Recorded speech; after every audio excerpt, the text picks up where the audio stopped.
Hello student, आज की इस वीडियो में हम लोग सीखेंगे क्लास 9th का चैप्टर नंबर 1। चैप्टर नंबर 1 जो है हमारा नंबर सिस्टम। नंबर सिस्टम में हम लोग जितनी बेसिक चीज़ें होती हैं उसको जानेंगे इस वीडियो में। तो सबसे पहले इसमें हम लोग देखेंगे कि नेचुरल नंबर क्या होता है। नेचुरल नंबर वो होता है जो हमारा 1 से स्टार्ट होता है और इन्फिनिटी तक जाता है, उसको हम लोग क्या कहते हैं, नेचुरल नंबर। जैसे इसका डिफिनेशन दिया है, the counting number 1 2 3 4 dash dash dash infinity और कॉल्ड नेचुरल नंबर। इसको हम लोग क्या कहेंगे, नेचुरल नंबर। मतलब जो 1 से स्टार्ट होता है वो अनंत तक होता है, उसको हम लोग क्या कहते हैं, नेचुरल नंबर। जितने सारे हम लोग काउंटिंग नंबर गिनते हैं ये सारे क्या है, हमारे नेचुरल नंबर। और इसके बाद हमारा क्या आ जाएगा, होल नंबर। होल नंबर क्या होता है, जो हमारा जीरो के साथ होता है, जीरो से स्टार्ट होता है, उसको हम लोग क्या कहते हैं, होल नंबर। जैसे यहाँ देख सकते हैं आप 0, 1 2 3 ऐसे 4 5 आ सकता है और इन्फिनिटी तक, ये सारे हमारे क्या है, होल नंबर। मतलब जीरो से जो स्टार्ट होता है उसको हम लोग क्या कहेंगे, होल नंबर। और इसके बाद हमारा क्या आता है, इंटीजर। इंटीजर हमारा वो होता है जो, इंटीजर तो पहले ही दो टाइप होते हैं, पहला होता है पॉजिटिव और दूसरा होता है निगेटिव इंटीजर। तो पॉजिटिव इंटीजर में आप लोग देख सकते हैं, एग्जांपल हमने लिख के रखे हैं 1 2 3 डैश डैश डैश इन्फिनिटी तक। और भी हमारे आ सकते हैं, जैसे ये हमारा निगेटिव इंटीजर में आप देख सकते हैं, इसमें भी हमारा -1 -2 -3 -4 -5 ऐसे बहुत सारे नंबर आ सकते हैं। ये सारे क्या हमारे हैं, निगेटिव इंटीजर, ये क्या है हमारे पॉजिटिव इंटीजर। अब हम लोग सीखेंगे रियल नंबर क्या होता है। रियल नंबर जो होता है वो दो टाइप का होता है, पहला होता है रेशनल नंबर और दूसरा होता है हमारा इरेशनल नंबर। तो हम पहले ये रेशनल नंबर देखेंगे। क्या होता है, बोला है these number can expressed in form of P by Q. मतलब जो हम पी बाई क्यू के फॉर्म में लिख सकते हैं उसको हम लोग क्या कहते हैं, रेशनल नंबर। और इसका जो क्यू होता है वो जीरो के नॉट इक्वल होता है, मतलब हमारा जीरो नीचे नहीं रहना चाहिए। और हमारा ये, जैसे आप एग्जांपल इसमें देख सकते हैं, हमने लिखे हैं यहाँ 2/3, ये क्या है हमारा P/Q के फॉर्म में है। यहाँ 1/3 है, ये भी क्या है, P/Q के फॉर्म में है। 4/5 ये भी क्या है हमारा, P/Q के फॉर्म में है। ऐसे डैश डैश डैश बहुत सारे एग्जांपल आ सकते हैं, आप लोग लिख सकते हैं। और दूसरा हमारा इसमें दिया है irrational number. These number can't expressed in form of P/Q। मतलब जिसको हम लोग P/Q के फॉर्म में एक्सप्रेस नहीं कर सकते हैं उसको हम लोग क्या कहते हैं, इरेशनल नंबर। जैसे आप लोग देख सकते हैं एग्जांपल में हमने लिखे हैं √2 √3 √5 डैश डैश डैश ऐसे बहुत सारे नंबर आ सकते हैं अंडर रूट के अंदर, उसको हम लोग क्या कहेंगे, इरेशनल नंबर। अब हम लोग जानेंगे कि रियल नंबर को हम लोग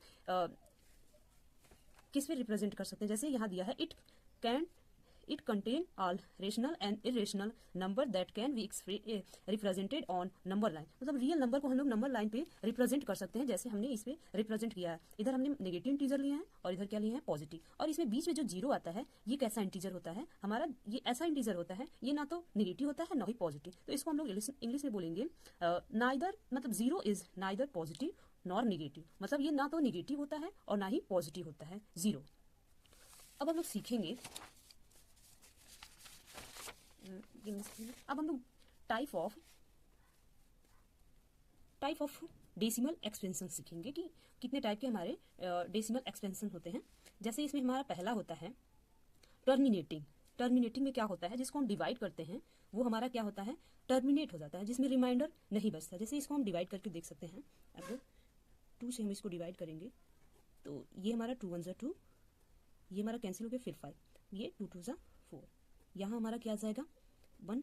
और फिर हमारा जब 1 2 से डिवाइड नहीं हुआ तो पॉइंट हम यहाँ बढ़ाएंगे तो यहाँ हमारा 0 1, तो ये 2 से हमारा 5 बार में चला जाएगा। तो ये हमारा क्या हो गया, टर्मिनेट कर गया। इसका मतलब हमारा टर्मिनेटिंग का मतलब जो रिमाइंडर ना बचे उसको हम लोग क्या कहेंगे, टर्मिनेटिंग। तो ये हमारा क्या कर गया, टर्मिनेट कर गया। इसको हम लोग, इसका आंसर हो जाएगा 12.5। मतलब इसमें हमारा रिमाइंडर नहीं बचना चाहिए टर्मिनेटिंग में। और हमारा इसके बाद आता है नॉन टर्मिनेटिंग। नॉन टर्मिनेटिंग से ही आप लोग समझ सकते हैं, जिसमें हमारा रिमाइंडर बचेगा। और हमारा इसमें रिपीटिंग का मतलब होता है डेसिमल के बाद जो नंबर होगा वो रिपीट करेगा। जैसे हम इसको करके दिखाते हैं, यहाँ 3 है और ये 7 है, तो ये 3 2 हमारा 6 हो जाएगा और यहाँ 1 बचा। अब हम लोग क्या करेंगे, यहाँ पॉइंट लगाएंगे तो यहाँ हमारा 0 बचेगा। फिर हम इसको डिवाइड 3 से 3 बढ़ जाएगा 9, तो यहाँ हमारा 1 बचा। फिर हमारा वही आ गया, 1 बच गया और यहाँ 0 बढ़ाएंगे, फिर 3 करेंगे और यहाँ 9 लिखेंगे, 1 बचेगा। ऐसे हमारे कई बार 3 आते रहेंगे, जिसमें हमारे रिपीटिंग होगा, मतलब नॉन टर्मिनेट करेगा। इसमें हमारा क्या होगा, डेसिमल के बाद हमारा रिपीट करेगा नंबर। तो इसका आंसर हमारा हो जाएगा 2.333। अब जो हमारा बार आता है, जैसे कई बार हमारा बार कह रहे हैं, सॉरी, जैसे हमारा नंबर कई बार रिपीट करता है तो उसको हम लोग बार लगा के लिखते हैं। जैसे हमारे ये है 2.3, तो हमारा जो रिपीट करता है नंबर उसके ऊपर बार लगा देते हैं। तो ये हमारा क्या हो गया, नॉन टर्मिनेटिंग इसको बोलेंगे, इसको लिखें, इसको और ये भी बोल सकते हैं रिकरिंग रिपीटिंग, मतलब ये रिकरिंग कर रहा है, रिपीटिंग कर रहा है बार बार नंबर, तो हमारा बार बार वन रिमाइंडर आता रहेगा, बार बार हम इसको डिवाइड करते रहेंगे, आगे ऐसे ये खत्म ही नहीं होगा। और इसमें हमारा अब तीसरा आ रहा है नॉन टर्मिनेटिंग, नॉन टर्मिनेटिंग और नॉन रिकरिंग। इसमें क्या होगा, इसमें पॉइंट के बाद हमारा जब भी हम कोई नंबर लेके डिवाइड करेंगे तो हमारा अलग अलग हर बार पॉइंट के बाद नंबर आएगा। जैसे यहाँ देख सकते हैं आप 10 आया, यहाँ 110 आ गया, यहाँ भी अलग हो गया नंबर, यहाँ भी अलग हो गया, मतलब ये रिपीट नहीं करेगा, पॉइंट के बाद जो नंबर रहेगा हमेशा क्या होगा, अलग अलग नंबर आएगा पॉइंट के बाद। इसको हम लोग बोलेंगे नॉन टर्मिनेटिंग या फिर इसको बोल सकते हैं नॉन रिकरिंग। और ये जो हमारे नॉन टर्मिनेटिंग नंबर आता है, ये हमारा क्या किसके अंदर आता है, इरेशनल नंबर के अंदर आता है, मतलब इसको हम पी बाई क्यू के फॉर्म में नहीं ले सकते हैं। और ये सारे हमारे दोनों जो आएंगे ये हमारा रेशनल नंबर के अंदर में आएंगे, ठीक है। तो ये हमारे कंप्लीट हुआ।